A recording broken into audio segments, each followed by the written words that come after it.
অনেক দিন পরে আজকে ছোট ছেলের জন্য নুডলস রান্না করতে আসলাম।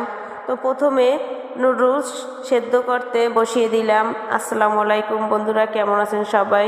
এই তো আমার নুডলস সেদ্ধ হয়ে গেছে। তো এখানে আমি কিছু সবজি অ্যাড করব, বেশি কিছু না, আলু আর গাজর আমি দিয়ে দিলাম। তো এই তো আমার সেদ্ধ হয়ে গেছে নুডলস। তো এখন একটু আমি ধুয়ে নিলাম। তারপরে কড়াইতে আমি দিয়ে দিলাম তেল, কাঁচামরিচ আর পেঁয়াজ। তার ভিতরে দিয়ে দিলাম একটি ডিম। এখানে আমি হাঁসের ডিম দিয়েছি। তো একটু ফেটিয়ে ভালোভাবে এটাকে রান্না করে নিলাম। তারপর এখানে নুডলস দিয়ে দিলাম। তো নুডলসটা ভালো করে ডিমের সাথে মিশিয়ে নিব। এই তো আমার নুডলস প্রায় হয়ে গেছে। এখন আপনাদের ভাইয়া আমাকে বলতেছে সে ডিম পোস্ট খাবে, তাই তার জন্য আমি এরকম করে ডিম পোস্ট করে দিলাম। তো আমার নুডলসও রান্না করা হয়ে গেছে। একটু আমি এখানে ঝাল কম দিছি, কারণ আমার ছোট ছেলে খাবে।